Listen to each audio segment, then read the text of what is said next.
can imagine why anybody would commit such heinous acts at all. In fact, we're here, Tess is joined with a psychiatrist to kind of give us an idea as to why something like this might happen, if there is such a reason. And that's a big question we've been talking about. Mike Wakas from the scene earlier said the puzzles, the pieces of this puzzle already really coming together. It's not a matter of who, it's a matter of why. We know the suspect, 24-year-old James Holmes, was a med student. He had no criminal record, only one traffic ticket, and yet he's accused in this terrible tragedy. Somehow, the guy described as quiet and shy, now the alleged gunman who called himself the Joker.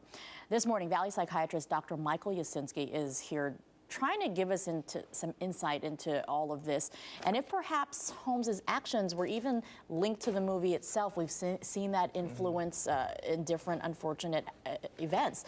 Let's talk first about the suspect. Sure. You've been following the news, obviously, as we all have.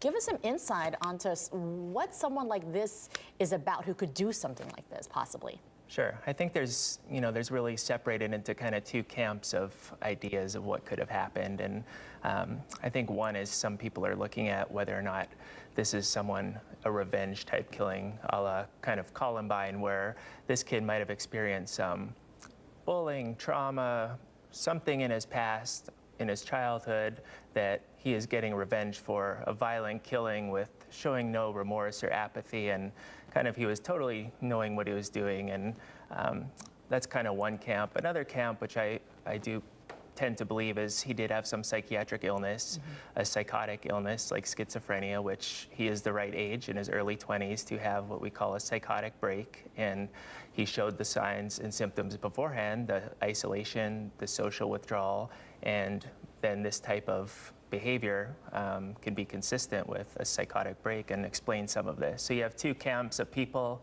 whether or not you can have symptoms of both, and both can be part of it, but those are kind of the two, I think, explanations that we're looking at this point. And I think a lot of people have been comparing him to Jared Loughner, the suspect in the Tucson shooting.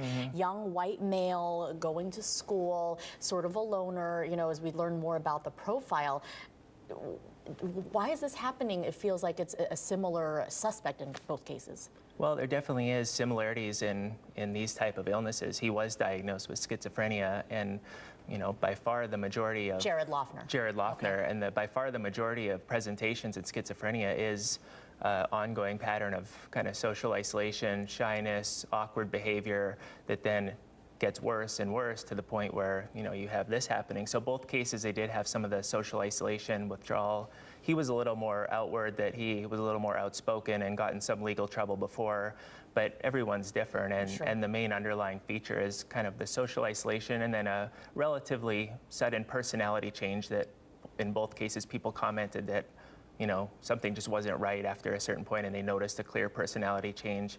In this case, it's more the personality change of dropping out of school, being socially isolated, clearly different than his history of a very high-functioning, relatively social, normal, as far as we know, person. And it's interesting to note his mother, according to police, when they interviewed her and told her, you know, we believe he's, and she didn't argue it. She's like, you probably have the right guy. Before we go, let's talk about the impact of the movie. Sure. He came in as a Joker, obviously this much anticipated Batman sequel. Is there that connection?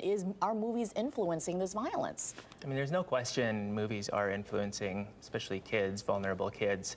Whether or not this case was one of it, I can give you an example of people that, you know, assuming it is related to some kind of psychoses.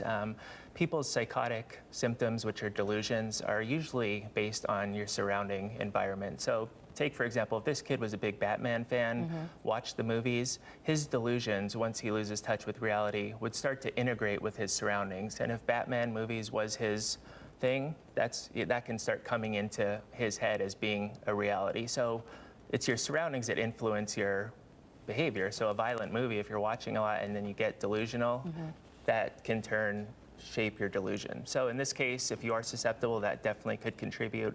Whether or not it's always a factor, we don't know. And at this point, all we can do is wait and see as to what police eventually release as they continue their investigation. Right. Michael Yasinski, thank you so much for joining us. We appreciate your insight into this. And of course, you can count on 3TV to follow this tragic story all morning long. We'll be bringing you live reports from Colorado with Mike Wakas on the top of the hour and every half hour.